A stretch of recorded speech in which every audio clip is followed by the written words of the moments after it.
تسألون به والأرحام إن الله كان عليكم رقيبا يا أيها الذين آمنوا اتقوا الله وقولوا قولا سديدا يصلح لكم أعمالكم ويغفر لكم ذنوبكم ومن يطع الله ورسوله فقد فاز فوزا عظيما أما بعد kamar yadda muka saba haduwa a wannan masallaci mai albarka insha Allah na annur da ke nan wusatu Abuja don tafsirin ƙur'ani mai girma bisa ga horewa da yadda da amincewa na Allah subhanahu wa ta'ala za mu ci gaba da karatu kamar kullum muna masu farawa da kaskantar da kai da miƙa ƙoƙon bara zuwa ga Allah subhanahu wa ta'ala ya mana baiwa da karanta ƙur'ani daidai da fassara ƙur'ani daidai da kuma aiki da karantarwa na ƙur'ani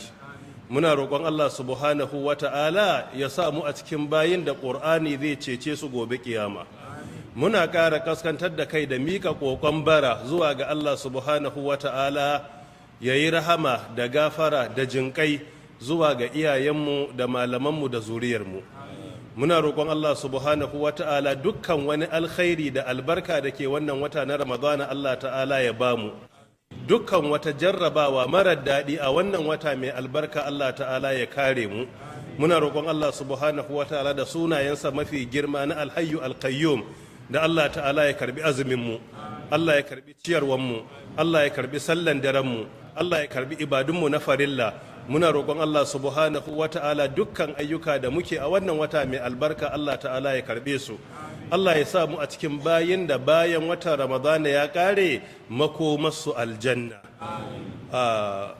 na biyu akwai ɗan uwa da na yi magana kwana biyu da ya wuce ya turo neman taimako akan iyalinsa babu lafiya a mata addu'a an kawo ta zuwa Aminu Kano Teaching Hospital jinya daga garinsa Maiduguri a yau da safe Allah ya ɗauki rayuwarta hajiya Maryam sai ɗazu yake ƙara turowa cewa a gaya mana Allah ya ɗauki rayuwarta muna ta'aziyya zuwa gare shi da iyayenta da 'ya'yanta da cewa na Allah ne abin da ya ɗauka nasa ne abin da ya bayar kuma kowa a cikinmu lokaci yake jira kuma kamar yadda ya tabbata a cikin hadisai da dama ingantattu na fiyayyen halitta sallallahu alaihi wa alihi wa sallam da cewa mumini yana rasuwa ne da jibin goshi Allah ya sa jinya da ta yi mai tsanani ya zama dalilin kafaran zunubanta gaba daya in akwai wani dan uwa da aka masa rasuwa ba mu da labari muna ta'aziyya zuwa gare shi Allah ya ji kan mamacinka ko mamaciyarka Allah ta'ala ya sa aljanna ce makoma gaba na gaba gabanin fara karatu na shigo na samu ɗaya daga cikin shugabanninmu a arewa da a Najeriya kamar yadda ya saba zuwa karatun tun shekara ta gabata a yau ma Allah ba shi ikon zuwa tare da kuma tawaga wacce da ke mai ƙarfi His Excellency Dr. Abdullahi Umar Ganduje Khadimul Islam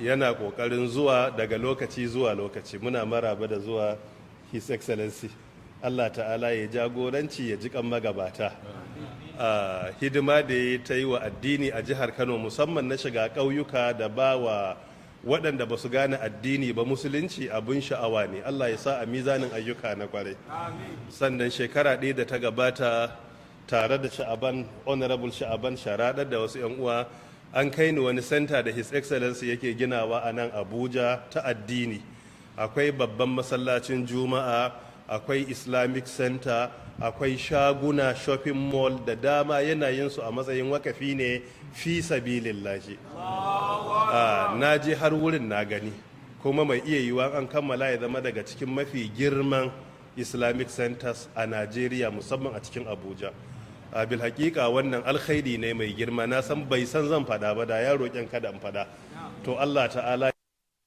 da ikon yadda za a kammala kuma sakamako da Allah yake ba wanda ya aiki na alkhairi muna fatan Allah ya ba wa his excellency da duk wani wanda yake aiki na alkhairi insha Allah ta'ala kamar yadda aka saba yau za mu tashi a darasi na 5 a watan Ramadana hijira shekara ta 1446 muna cikin sura ta 3 a Qur'ani suratu Ali Imran mun tsaya akan aya ta 152 ko za mu tashi akan ta nawa 153 sai dai kuma ga Malam Ibrahim da tambayoyi in akwai ta. Ok, kafofin sun karu ko? To an samu ƙari na media stations da suke sanya wannan tafsiri namu na rediyo da talabijin. Jiya mun tsaya akan guda 73. To yau lissafin ya kai har guda 79. Bi ma'ana duk darasin da muka yi a nan wurin akwai media a Afirka ɗaiɗai guda 79 da ke sanyawa a kowace rana.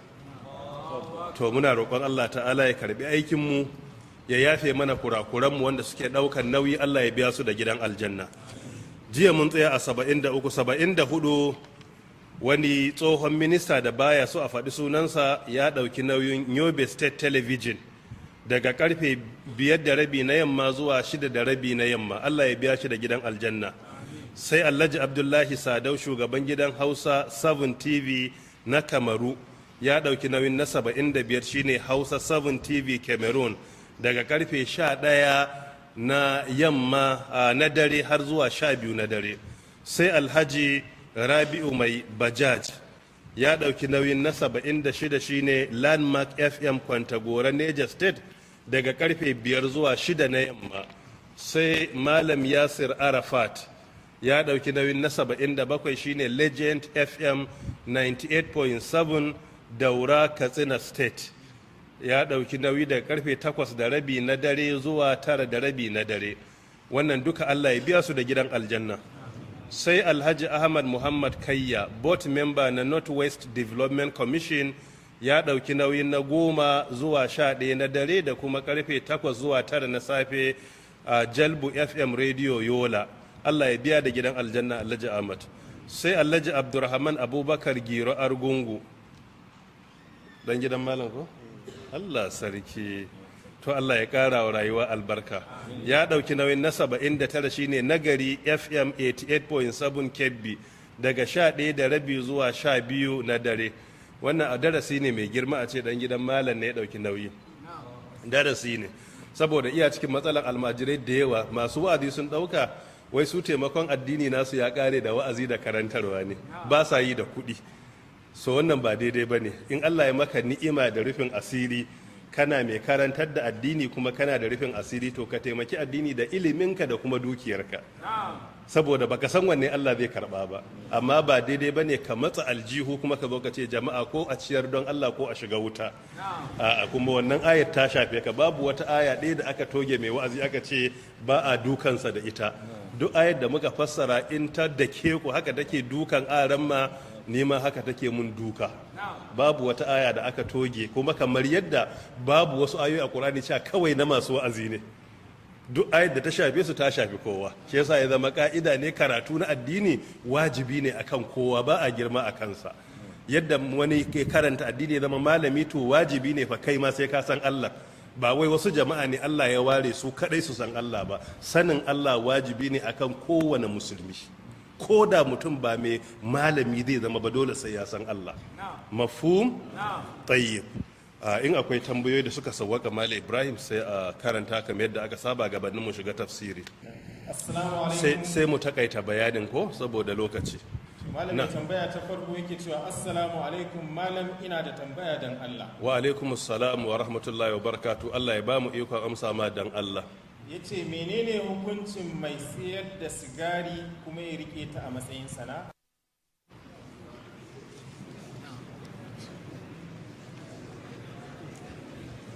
Fadilatu Sheikh Muhammad Salih Al-Uthaymin rahmatullahi alai a tafsirinsa a cikin suratul ma'ida karkashin ayoyi guda biyu ya ce sai da sigari haramun ne, shan sigari haramun ne.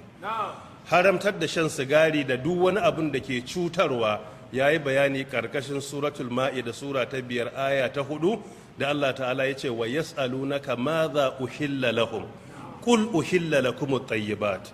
Allah ya ce suna tambayanka akan menene aka halattar musu, sai Qur'ani ya bada amsa da cewa dukkan wani abin da yake beneficial, abu da yake na halal, abin da ya zama baya cutarwa shine abin da addini ya halattar. so da haka a ɓangaren abinci ko da wani abinci ne asalinsa halal ne sai zama kai in ka ci zai sa ka faɗi ka so mato ya zama haramun gare ka saboda me saboda addini ya zo ne saboda muhafaza na ababe guda biyar ya kare wa kowane ɗan adam abu guda biyar na farko rayuwarmu na biyu hankalinmu na uku mutuncinmu na hudu addininmu na biyar dukiyarmu waɗannan ababe guda biyar su ne hikimar addinin musulunci preservation na life preservation na ainihin honor preservation na religion preservation na intellect hankalin mutum da preservation na wealth waɗannan guda biyar su ne asalin hikimar zuwan addinin musulunci gare mu don a kare maka a kare mini a kare wa kowa da kowa don haka duk abin da zai taba waɗannan guda biyar ta hanyar da bai dace ba yana zama haramun a musulunci magana akan cewa kuma sayarwar ma haramun ne ya ƙara bayani ƙarƙashin tsakiyar aya ta 2 a suratul ma'ida da Allah ya ce ta'awanu alal birri wat taqwa wala ta'awanu alal ismi wal udwan Allah ya ce ku yi taimakekeniya akan dukkan abu da yake na nagarta da kuma abu na takawa sai ya ce kar ku yi taimakekeniya a wajen sabon Allah da duk abin da zai wanzar da gaba ko kiyayya sai ce ai sai da sigari taimakekeniya ne wajen sabon Allah kuma taimakekeniya ne wajen cutar da shi wanda yake ba da kuɗi ya saya din in hakan an sayar masa an cutar da shi kula da wannan magana mafi inganci na malamai sai da sigari haramun ne shan sigari haramun ne in mutum yana yi wajibi ya kokari ya daina idan ka duba medically ma shan sigari ai yana da illa likitoci suka ce daga cikin manyan illolinsa guda 4 na farko suka ce yana causing lung cancer wato kansa na mai huhu ko huhu guda biyu ne a zuciyar dan adam akwai dama akwai hagu huhu na hagu yana da tsawo bayi da fadi saboda gefensa akwai zuciya huhu na dama yana da yana da fadi bai da tsawo saboda kasansa akwai liver to waɗannan guda biyu suna daga cikin 5 most important organs a jikin ɗan adam wanda duk inda ɗaya ya taɓu yana iya zama sanadin rasuwar mutum wato life threatening organs ne da brain da lungs da ita heart da kenan da liver da kenan da ke kidney da kenan waɗannan guda biyar sun fi kowane ɓangaren jikin mutum muhimmanci to hatsarin shan sigari na farko yana iya sa kansa ta huhu na biyu illarsa yana sa heart disease wannan zuciyar yana iya sa disease za ta lalace na uku daga ciki yana sa matsala na respiratory system wato system ɗinka na sheƙan oxygen da fitar da carbon dioxide iya lalata shi na hudu yana sa akwai nicotine a ciki wanda yana sa ka zama addicted to it addiction yana da hatsari ya zama in baka yi baka da kwanciyar hankali waɗannan su ne manyan dalilai da ya sa duk wani mutum mai hankali ba zai sayi taba da kudinsa ba kuma in ka duba bincike na WHO a 2012 ya tabbatar da cewa kudin da ake kashewa akan economic cost na ainihin taba kadai a duniya ya isa ya magance yunwar duniya gaba daya yunwa da ake ciki yanzu a ce Gaza, kasar Somalia, kasar Yaman, kasar Ukraine da ake yaƙi duka Afirka wannan kudin taba annually ya isa ya magance yunwar duniya gaba daya saboda a 2021 WHO suka ce kudin da aka kashe na economic cost na taba kadai wajen shan taba ko kuma sayan maganin cutar taba ya kai 1.4 trillion USD wato dala Amurka trillion 1 da biliyan 400 wannan kudin wannan fa a 2012 kenan aka ce a 2030 zai kai wajen kusan 2.5 trillion USD kusan entire GDP na Afirka wannan kawai akan economic cost na taba ne kadai so ai masu hankali ne mu ko babu addini abinda ba zai amfane ka da komai ba me yasa za ka yi shi ba ka da shi shi yasa shi musulunci ya zo ne dan ya kare mu shi yasa ibnu Uthaymin bisa ga ka'idodin da ya koya wurin as-sa'di rahimahullah cewa addinu ja'a li sa'adatil bashar walintifa'i sharri anhu wad-darar fa kullu amrin nafi'in qad shuri'a wa ma yadhurruna qad muni'a wa ma tasawi dararin wa manfa'a yakunu mamnu'an li dar'il mafsada addini ya zo ne dan ya datar da mu duk abin da zai amfane mu addini ya halatar abin da zai cutar da mu addini ya haramtar duk inda aka samu amfani da cutarwa sun zama daidai wa daida to anan yakan haramta me dalili? Saboda a musulunci toshe kofan barna ya fi muhimmanci akan jawo fa'ida. Kare ranka daga hatsari ya fi muhimmanci akan a baka kyautan kuɗi, saboda idan ba ka da ran ai kuɗin ba zai ma amfani ba. To yasa kullum kare mutum daga cutarwa shine priority na addini gabanin ma amfanar da shi. Protection da preservation shine na farko. No haka wajibi ne a nisanci taba, wallahu ta'ala a'lam. Sai mai tambaya ta biyu yake cewa assalamu alaikum malam. Wa alaikum assalam wa rahmatullah wa barakatuh. Yace Allah ya ji kan iyayen malam, wani abokina ne a wurin aiki wadda kirista ne ba shi da lafiya, za a yi masa karin jini, to kuma halinsa yana da kyau a gare mu. An yi gwajin jini, a cikin mu uku jini na ne kawai ya dace a saka masa. Malam ya halatta na bashi jinin kyauta? Kuma iyalansa suka ce idan ma ba zan iya bashi kyauta ba, su za su iya saya. Sai na ce musu sai na yi tambaya kafin na ba su amsa. A don haka malam suna jira na ni kuma ina jiran ka.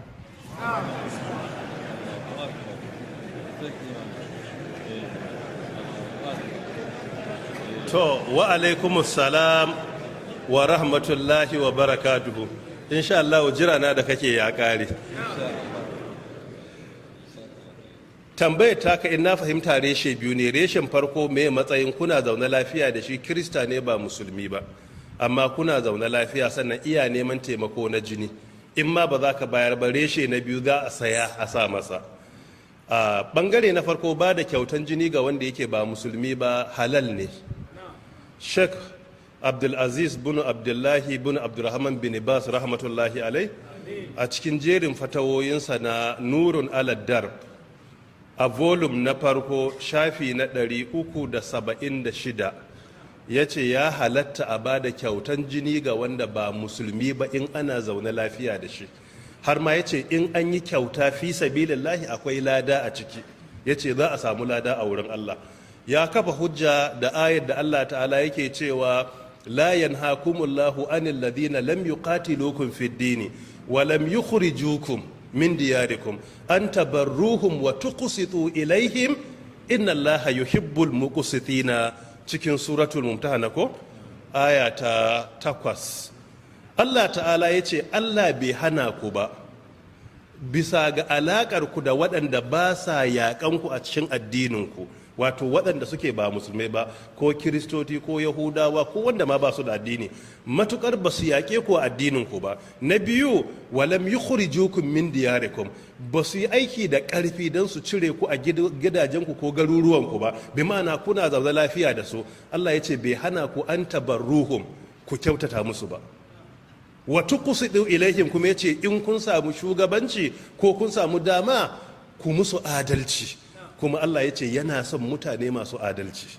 Don haka ala'ayi halin ga duk waɗanda suke ba musulmai ba ko kiristoti ko yahudu ko kowane addini, matukar ana zaune lafiya in suka nemi taimakon jini kuka ba su, bin bas rahimahullah ke cewa Allah zai iya ba ku lada a kashi. Sannan in suka nemi taimakon abinci na halal ka ɗauki shinkafa ka bashi ya ci da iyalansa, za ka yi samun lada. Gidanka da bohol bayi da shi, ka taimaka masa da ruwa ko ka sa famfo ya shiga gidansa ya taimaki shi, duka Allah zai baka lada. Shi musulunci ya karantar da mu kyautata mu'amala ga wanda bai fahimci addini ba don ya fahimci addinin. Shi yasa sahabbai da dama an musulunta ne saboda kyakkyawan ɗabi'arsu ba wai wa'azinsu ba. A'a, in ka zauna da su za ka ga kyakkyawan nagarta, wannan yake sa a yi sha'awan addini. Don haka ka taimaka ka ba shi kyauta ya halatta. Na biyu kuma ka ce za ka sayar masa, magana mafi inganci sai da jini haramun ne. Ko ka je blood bank a banki a ainihin asibiti ka sai da jini ka tafi, haramun ne. Akwai fatawoyi da dama, daga ciki akwai fatawa na lajnatu da'ima lil buhuthil ilmiya wal ifta, wato permanent committee na fatawa da ke Saudi Arabia wanda suke karban fatawoyi su amsa. Sun yi magana akan matsala na sai da jini a volume 13 na fatawar, shafi na 31 da 32, akan cewa ijma'in malamai, wato consensus na malamai, sai da jinin dan adam haramun ne. Mutum ya ɗauki jinin sai sayar, duk talauci bai halatta ka sai da jini ba.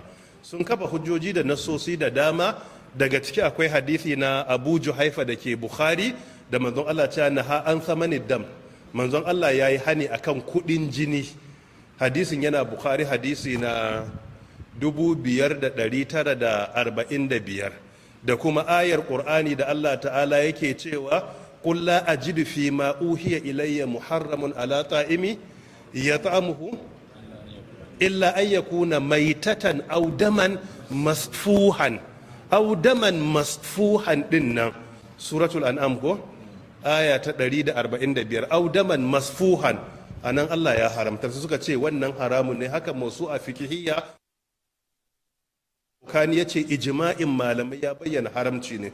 Karkashin hadisin da ke Bukhari na 5945, Ibn Hajar Asqalani rahmatullahi alaihi da ya zo wajen shi ma ya ce sai da jini haramun ne. Ibn al-Munzir ma ya ce haramun ne. Don haka ka ba da kyautan jini halal ne ga musulmi da wanda ba musulmi ba, ka sayar haramun ne, baya halatta. Wallahu ta'ala a'lam. Madasi na karshe yake cewa assalamu alaikum wa rahmatullahi wa barakatuh. Wa alaikum assalam wa rahmatullahi wa barakatuh. Ya ce Allah ya yi wa malamina albarka. Ban iya rubutu da Hausa sosai ba. To kuma gashi kai? Yake cewa please, what is the stand of Islam on adoption? I and my fiancé are both AS. Fiancé da I ɗaya ko biyu? I ɗaya ya zama namiji kenan.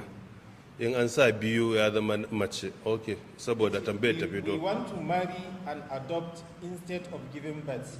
Malam, what can you say about us? Repeat the question, please. Please, what is the stand of Islam on adoption?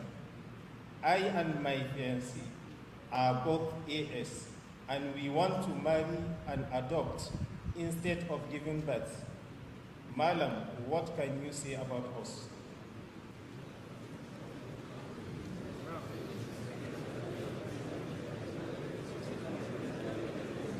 If I understand the question clearly, she intends to get married to someone. He is AS genotype, and he is also AS. She is asking about getting married, but without having children, so that they can adopt a child or some children to be their own children.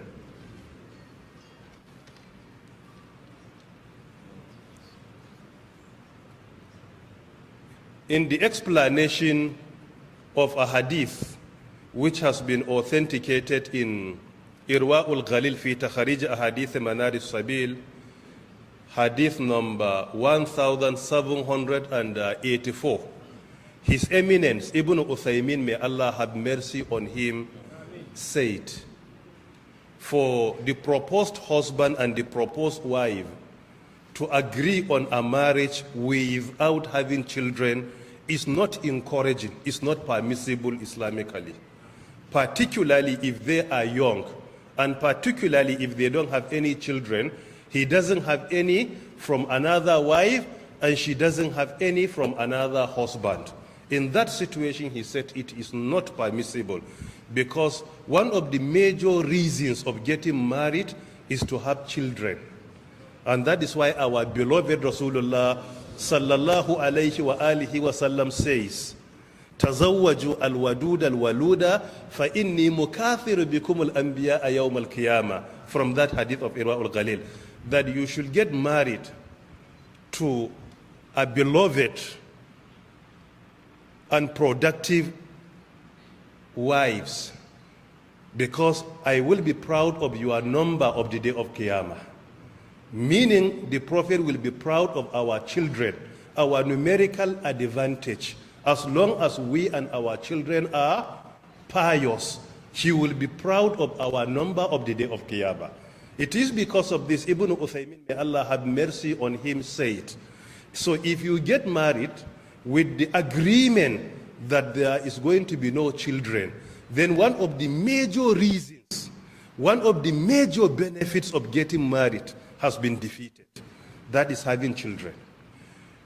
Furthermore, when it comes to AS and AS, even in that regard, is not permissible, according to the most popular opinion of our scholars and pious predecessors. May Allah have mercy on them. Because AS and AS, both of them are carriers. So AS and AS, there are four possible options medically, either AA or AS or AS or SS. So the probability of having SS from both of you is 25%. And this SS is not encouraging in any way. It could be very harmful to his life. And it is because of this we are admonished Islamically. It's better for you to find someone with AA and for him to also find someone with AA and get married. And this is the best option that I will recommend you. And this is very important because the future of your children is very important to both of you. And may Allah guide us aright. And indeed, Allah is the all-knowing. Wassalamu alaikum wa rahmatullah wa barakatuh. Sai mu dakata a nan ko? Za mu tashi aya ta 153 ko? Okay.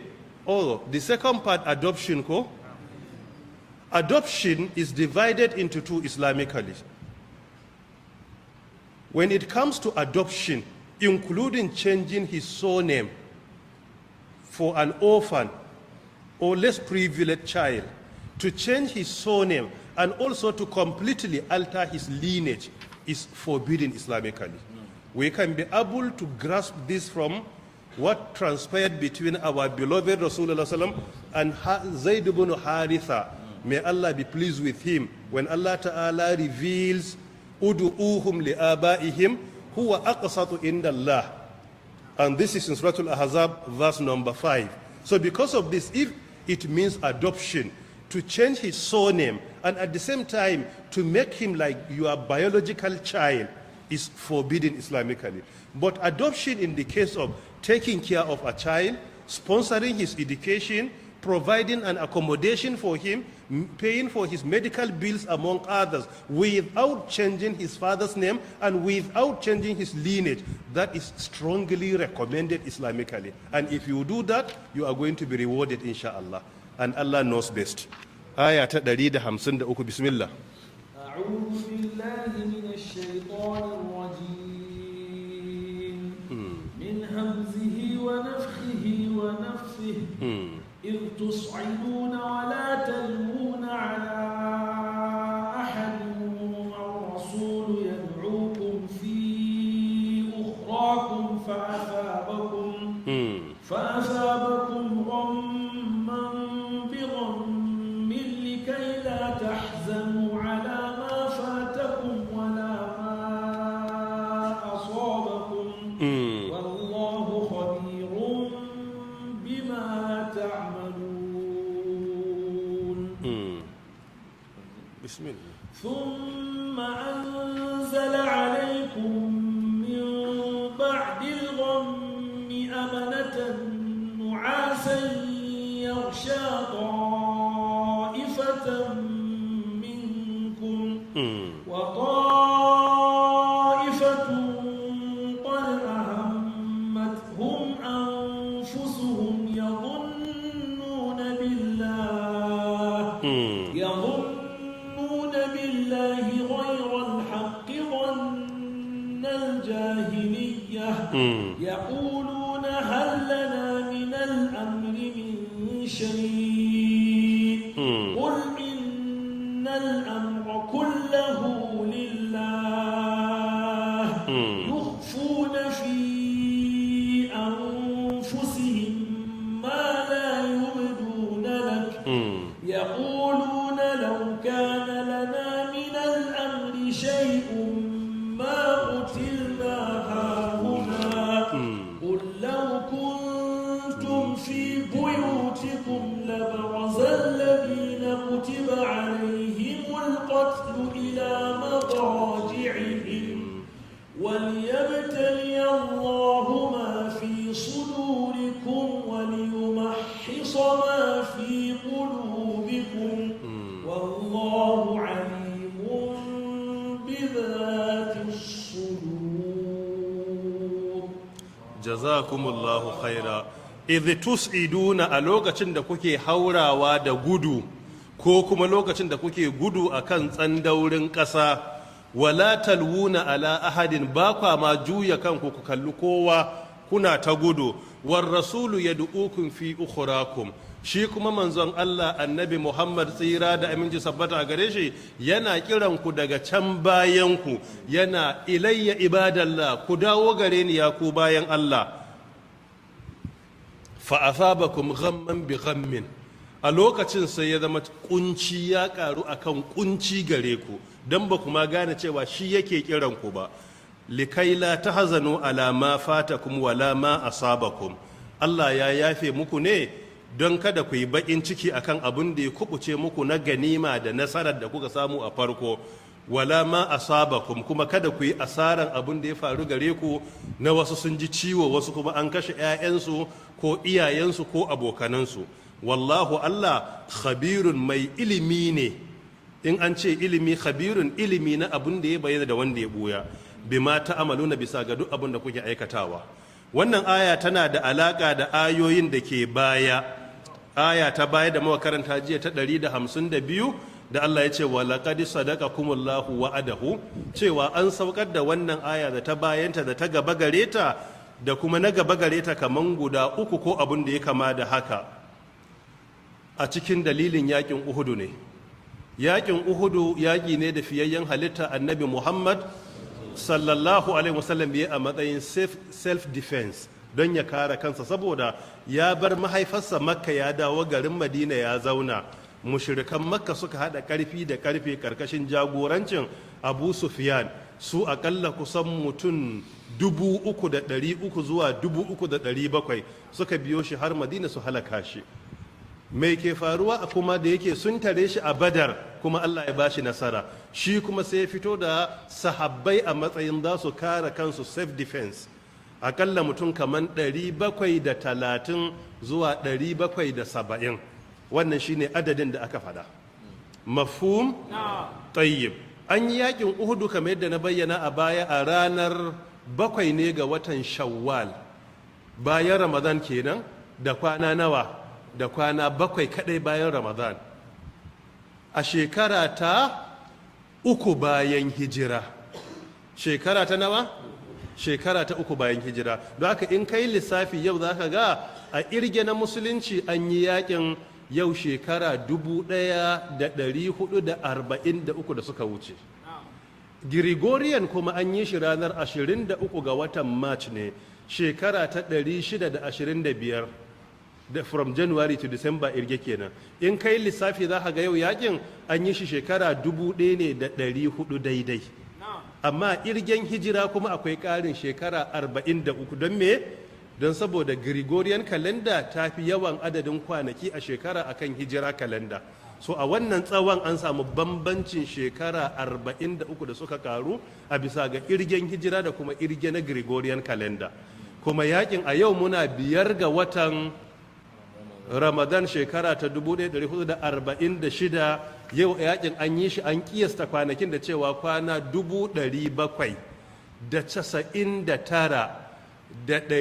799,683 yau.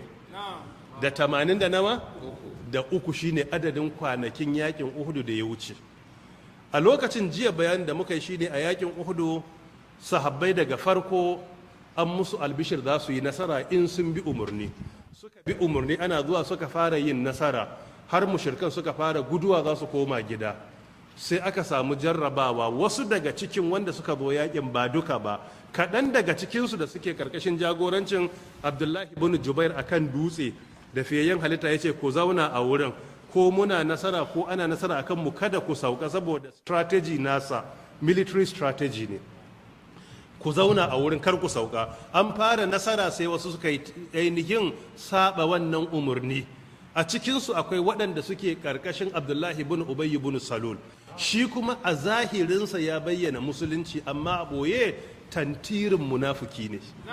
Munafuki ne mai girma, professional munafuki ne. Shi ne shugaban munafukan duk duniya. Wannan shugabancin tenuwarsa har gobe kiyama ba mai karba. Tasa ce ko yana raye ko ya koma ga Allah. Tenuwarsa ba ta karewa a shugabancin munafurcin duniya. Abdullahi ibn Ubay ibn Salul sai ya kai wasu labari wajen wasu a karkace, sai yaudare su, sai suka sauko akan dutse suka zo ɗiban ganima. Suna yunkurin ɗiban ganima kuma sai yaƙi ya dawo kansu, sai aka fara nasara a kansu. A wurin aka kashe Mus'ab bin Umair radiyallahu an, aka kashe Ja'far Abdul Muttalib Hamza bin Abdul Muttalib radiyallahu an, aka kashe Abdullahi bin Jubair, sahabbai da dama a wurin suka yi shahada. Ga duk wanda ya je aikin haji ko umra ko ziyara Madina, ana zuwa a ziyarce su a wannan wurin, a nan aka binne gawawwakin su. Dan bayan garin Madina yanzu ya zama cikin gari saboda faɗaɗuwan garin Madina da ya faru, amma a da a bayan gari ne. A wurin waɗannan suka yi shahada. To a daidai tayim ɗin akwai sahabban da suka samu jarrabawa don shaidan, kamar yadda malaman tafsiri irin Imamul Qurtubi Abu Abdullah Muhammad bin Ahmad Al-Ansari Al-Qurtubi karkashin aya ta 152, 153, 154 da 5 a Ali Imran ya ce har shaidan ya bayyana don ya taimaka wa mushrikai akan sahabbai. Shaidan sai zo yana cewa qutila Muhammadu, an kashe annabi Muhammad sallallahu alaihi wasallam. Sahabbai wannan wanda suka saura sai suka firgita, suka rude, ta za a ce an kashe fiyayyen halitta. Shi kuma fiyayyen halitta wasu sai suna guduwa, wanda suka saura tare da shi shine akwai Sayyidina Abubakar, shi bai motsa ko kaɗan ya gudu ba. Sayyidina Umar bai yi motsi ya gudu ba. Aliyu bin Abi Talib bai yi motsi ya gudu ba. Talhatu bin Ubaidullah bai motsa ya gudu ba. Irin waɗannan sahabbai masu ƙarfin imani su suna tare da shi, wanda har aka ji masa ciwo, aka karya haƙoransa na ruba'iyya, fiyayyen halitta a filin yaƙin, aka karya ruba'iyya nasa sallallahu alaihi wasallam. Ruba'iyya wasu kan ce shine molars, wasu kan ce incisors. Haƙora guda hudu ne medically, a nan ɗinka akwai molars, akwai premolars, akwai canine, akwai incisors. Haka suke jere sama da ƙasa. Wasu suka ce wannan aka karya, wasu suka ce nan ne.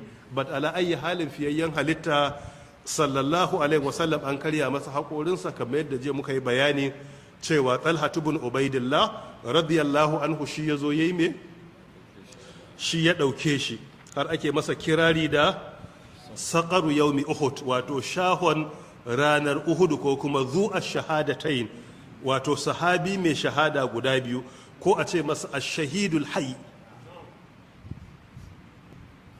wato shahidi kuma rayayye radiyallahu anhu. To a daidai lokacin da wasu suke guduwa da aka ce an kashe fiyayyen halitta, to shine Allah ta'ala sai yake bayyana mana wannan a cikin wannan aya da cewa idh tusiduna, a lokacin da kuke guduwa. Kalmar tusiduna daga sa'ida ne. Kalmar sa'ida a larabcin Qur'ani tana ɗaukar manyan ma'anoni guda biyu. Ma'ana na farko shine haurawa sama, kamar mutum ya haura kan dutse, ko jirgi yana tashi, ko kuma shiga lift ana haura, to yana daukan sa'ida, kamar yadda Qur'ani ya ce ilaihi yas'adul kalimu tayyibu wal amalu salihu yarfa'u. Kaga al kalimu tayyibu ilaihi yas'adu ne, yana haurawa gare shi Allah subhanahu wataala, kamar yadda yake a suratu Fatir ko aya ta 10 kenan. So kaga ilaihi yas'adu, to wannan shine haurawa. Da haka wasu malamai suka ce wannan shine idh tusiduna, to lokacin da kuke haurawa kan dutse za ku gudu. Bi ma'ana an yi yaƙi a ƙasan dutse, kuna hawa dutse don ku gangara bayansa. Fassara na biyu suka ce idh tusiduna iya ɗaukar gudu kawai akan tsandauri, wurin da bai da tudu da gangare, saboda ana kiran ita ƙasa idan ta cure wuri ɗaya a ce mata sa'ida, kamar fata yamman sa'idan tayyiba, ku yi taimama da ƙasa wacce take mai kyau. Suratun Nisa aya ta 43, sa'idan tayyiba. Kaga anan kasa sai suka ce to iya nufin kawai gudu akan tsandauri. So ala ayi halin duka zai iya dauka. Ana gudu, wasu na gudu kan tsandauri, wasu haura kan dutse suna gudu su gangara. Shine idh tusiduna, kuna gudu. Wala talwuna ala ahadin, wala talwuna, ba kwa karkata wuyanku, ko ku kalli bayanku, ko ku kalli wani a bayanku, ko waiwaye ba kwa yi. Shine wala talwuna ala ahadin, ba kwa kallon kowa. Wato idan kana gudu kana waiwaye, abinda ake nufi tsoron bai yawa ba. In firgita ta yi yawa, ai mai gudun baya waiwayawa, ba ma lokaci. Don shi aka ce wala talwuna, ko waiwayawa ba ku yi ba. Da dama daga cikin sahabbai ba wai tsoron yakin ya dame su ba, mafiya yawa abin da ya girgiza su shine cewa da aka yi an kashe annabi Muhammadu sallallahu alaihi wasallam, wanda kuma ba haka bane, ba gaskiya bane. War rasulu, shi kuma manzon Allah din yana bayan ku, saboda shi da shi ake zuwa filin daga. War rasulu yad'ukum fi ukhrakum, fi ukhrakum ai daga karshen ku kenan. ashe kenan malamai suka ce a filin dagan a gaba yake, saboda idan aka ce wanda kun juya kuna gudu daga ƙarshen ku wani na kiran ku, ashe daman gabanin a juya shine a gaba. Shi yasa ake cewa leaders are leading from the front.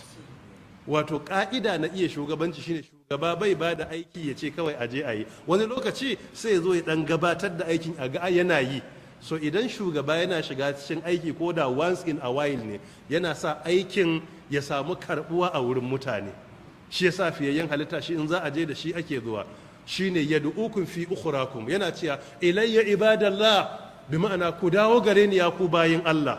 Shine war rasulu yad'ukum fi ukhrakum, fiyayyen halitta yana kiran ku dawo. Fa asabakum ghamman bi ghammin, a lokacin sai kunci da damuwa ya lullube ku akan wani kunci da damuwa. Kunci da damuwa na farko din shine kunci da damuwa na rasa ganima da kuma nasarar da aka zo aka yi akan ku bayan kun fara nasara.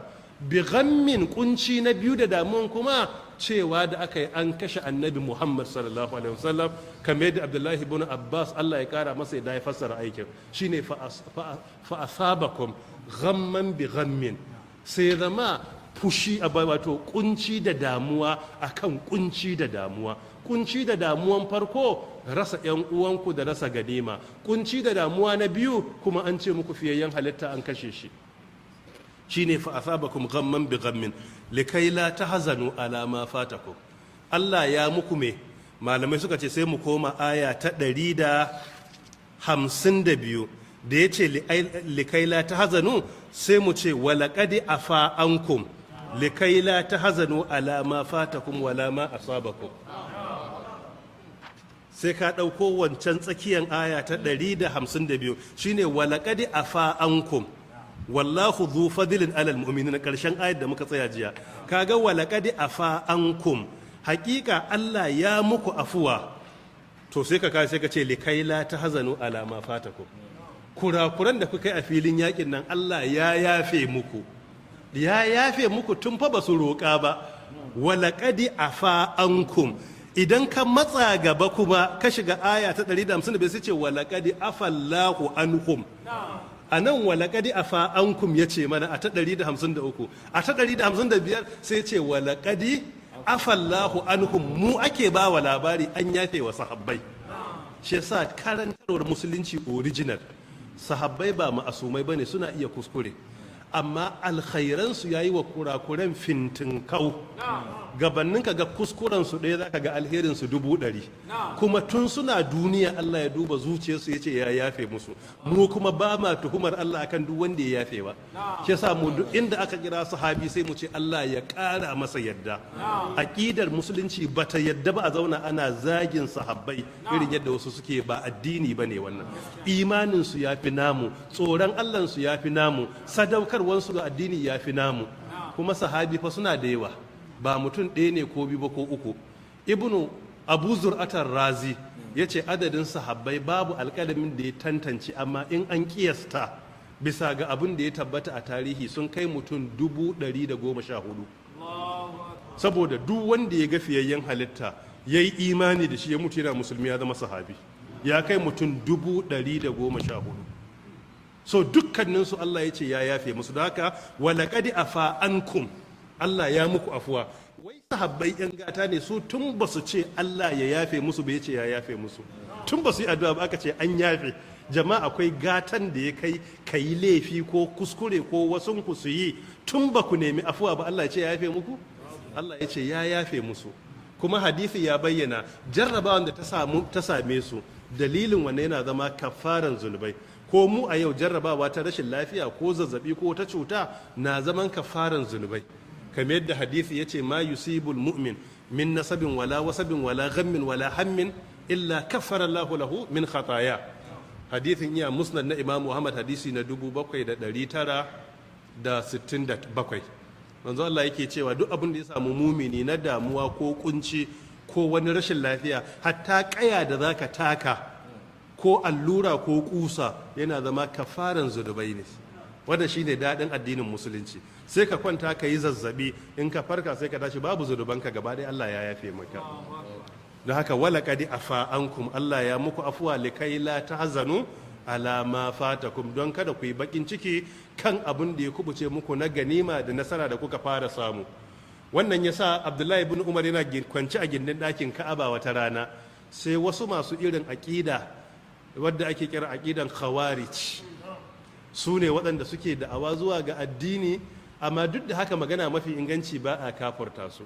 Ali ibn Abi Talib an tambaye shi yace ikhwanuna baghaw alaina, cewa yan uwanmu ne suka mana tawaye, suna da gaggawan kafurta mutane, a cikin su har sahabbai suna kafurtawa.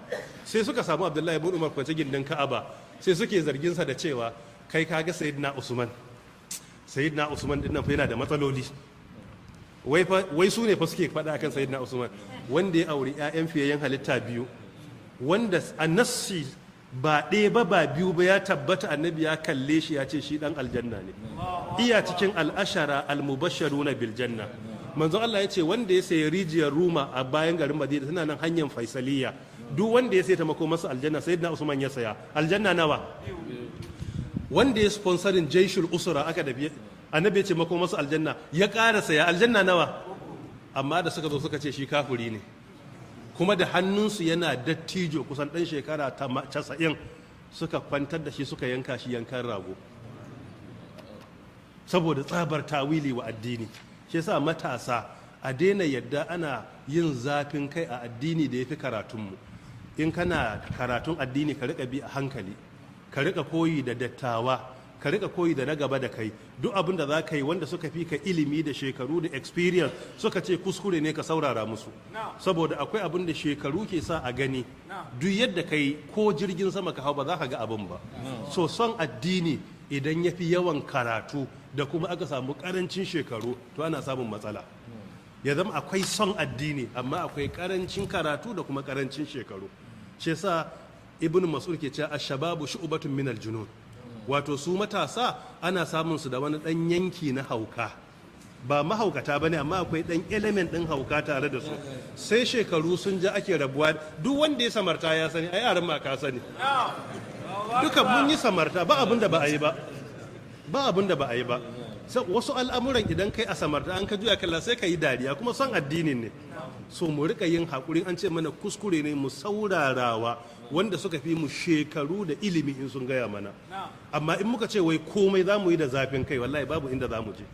Fitintunin da suka yi ta faruwa a ƙasar mu a arewaci dalilin matasa ba su jin shawarin dattawa da malamai, ai suna da yawa. Aƙidar haramta karatun boko, aƙidar haramta irin mai tatsina da suka ta fara, duk ba ne ta kawo su ba.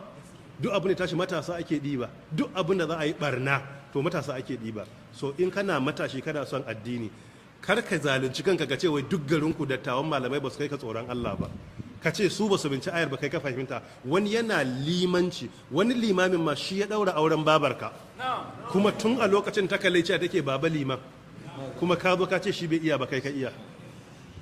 Ba a addini da haka. In muna matasa, son addini iya da kyau, damuwa da addini iya da kyau, amma kar mu yadda mu ɗauka cewa mun fi kowa ilimi, mun fi kowa hankali, mu ɗauka duk dattawan malamai, dukkan sarakuna, dukkan 'yan kasuwa kowa ya lalace, yanzu ba mai son addini sai mu. Wannan ba daidai ba ne. A cikin society mun fi wani imani wani ya fi mu, mun fi wani daidai wani ya fi mu, sai ka ɗauka haka ne. Amma karka ce duka an lalace. Sai challenging Uthman bin Affan zuwa ga Abdullahi bin Umar cewa ai ga Sayyidina Uthman yayi kaza, sai ce masa na farko Sayyidina Usman bai je yakin Badar ba. Na biyu sai Abdullahi bin Umar ya ce haka ne, bai je Badar ba. Ya gudu a yakin Uhudu, ya ce haka ne naji. Sannan na uku bai ata Ridwan Sayyidina Usman bai je ba. Sai ya ce haka ne. Ya ce na farko yakin Badar ya faru, ya shirya zai je. Fiyayyen halitta ya ce iyalinka Ruqayya yata ba lafiya, ka zauna ka kula da ita. Aka bashi, kuma a lokacin ba a fita Badar da sunan yaki ba, an fita wani abu ne Allah ya kawo yakin. So da haka shi a wannan fitan an ce ya zauna a gida, kuma fiyayyen halitta ne ce ya zauna ya kula da mara lafiya Ruqayya, kuma ya ce ga fiyayyen halitta. To me laifin wanda annabi ya ce masa ya zauna a gida? Sai shi din yayi shuru, matashin mai zafin kan sai ya shuru. Sai ya ce to yakin Uhudu kuma ai yana cin wanda suka gudu. Sai ya ce na farko gabanin maka bayani, ai Allah da kansa a aya ta 153 ya ce walaqad afallahu ankum, a ta 155 ya ce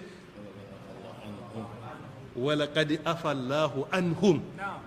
Allah ya ce duk wanda ma a wurin ya samu jaraba an yafe masa. Sai Abdullahi bin Umar yake cewa mu ba ma zargin wanda Allah ya ce ya yafe wa, kai kuma kana zargi, sai shiru da zafin kai. Allah ya ce an yafe duk wanda, ba ma shi kadai ba, duk wanda ya gudu. Sannan bai daga cikin wanda suka saba wa wannan hawa dutse, kawai cewa aka yi an kashe fiyayyen halitta, faɗan an kashe shi ne firgita su.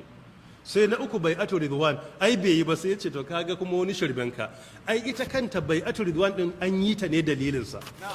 Ai shi ne fiyayyen halitta ya tashe shi, ya ce waye ya fi kowa kusa da Qurayshawa, aka ce Usman bin Affan, saboda yana da karamci, yana da kyauta, kuma dan uwansu ne, gidansu a cikin Quraysha su ne irin asalin masu asalin nan a cikin Quraysha. Sai aka ce tun da shi suna son sa, shi za mu tura, ba za mu tura Sayyidina Umar ba, sun fi tsanin Sayyidina Umar fiye da kowa, kar su kashe shi. Sai aka tura Usman, da ya je bai dawo ba kwana 1 2 3, sai ana rumo cewa an kashe shi. Sai fiyayyen halitta ya zo ce in an kashe Usman, ga hannuna ɗaya ga hannun Usman, a zo a mun mubaya'a. Annabi ya ba da hannunsa ya ce na wane ɗayan na Usman ne, kowa ya zo ya mun mubaya'a, in an kashe Usman za mu ɗauki fansa. Sai ya ce to ai a kansa ma aka yi bai'atu ridwan ɗin, don shi ne bai dawo ba, a kan jininsa annabi ya yi, kuma annabi ya ce hannunsa ɗaya nasa ɗaya na Usman, da hannun Usman da hannun annabi wanne ya fi daraja. Na annabi ya ce to annabi ya ba da hannunsa ɗaya ce ma na Usman ɗin ne, kar ma a bar shubuha ta shigo ciki. Amma kai duk da haka sai ka shigo da shubuha din, sai yayi shiru, kaga a masa 3-0 haka aka masa. To a rika bin harka ta addini, muna duk al'umma da matasa ke son addini yana da kyau, yana da kyau, su ne kashin bayan addini, babu wanda ya kai su karfi da lafiya.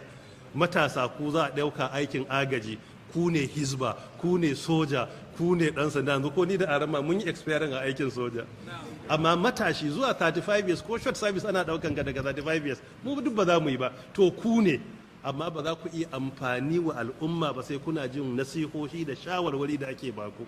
Duk abin da zai kawo fitina in an ce kada ka yi to kada ka yi, in ku ka yin nan gaba za ka ga illar. Magabata suka ce ita fitina in ta tunkaro, malamai suna ganewa amma jahilai ba sa ganewa. Lokacin da ta yi barna, a lokacin sai jahilai ce ashe fa abin da ake faɗan nan daidai ne. Don haka Allah ya yafe, likai la tahzanu, don kada ku yi bakin ciki, alama fatakum akan abun da ya kubuce muku. Ai mun ga abun da ya kubuce musu ko? Menene ya kubuce musu? Ganima da kuma ƴan uwansu da suka rasa. Wala ma asabakum, da abun da ya faru gare ku na wasu sun yi shahada, sannan kuma wasunku sun ji ciwo. A ran magabannin mu ci gaba, kana da wata ayat da za ta fassara wannan ko babu mu wuce? أصاب من مصيبة في الأرض ولا في أنفسكم إلا في كتاب من قبل أن نبرأها إن ذلك على الله يسير لكي لا تأسوا على ما فاتكم ولا تفرحوا بما آتاكم والله لا يحب كل مختال فخور. Ayoyi biyu a cikin suratul Hadid, aya ta 22 da ta 23. Allah ya ce abin da ya faru min musibatin fil ardi wala fi anfusikum, abin da ya faru gare ku na musifa a bayan ƙasa ko a cikin kawunan ku, na aji muku ciwo ko a soke ku ko a harbe ku ko ku yi rashin lafiya ko abin da ya kama da miko, wannan yana cikin littafin Allah a rubuce, daman kaddara ne. Sai ce likai la ta'asau alama fatakum wala tafrahu bima atakum, wannan ya faru ne Allah yana kankare muku kurakuranku da musifa a bayan ƙasa ko a jikin kawunanku, don kada ku yi baƙin ciki akan abin da ya faru gare ku ko ku cire tsammani na yin nasara a lahira. Wannan yake ƙara bayyana mana cewa musifa takan zama kafara ne na zunubai, musifar a cikin dukiya, a cikin 'ya'yanka da makamantansu. Kuma daga cikin abin da ya jarrabi sahabbai na cewa kutila Muhammad, wanda yake ƙara bayyana mana communication gap da aka samu.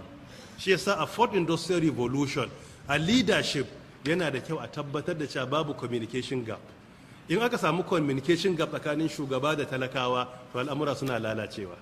Kamar yadda a filin daga shaidan ya aiki da communication gap ya zo cewa sahabbai an kashe fiyayyen halitta har wasu suka yadda. Kuma yana da muhimmanci a shugabanci a kiyaye ababe guda uku wanda abin mamaki Qur'ani ya karantar da mu amma sai a yanzu duniya ke promoting akan wai fourth industrial skills wato kwarewa na wannan karni shine na farko team management.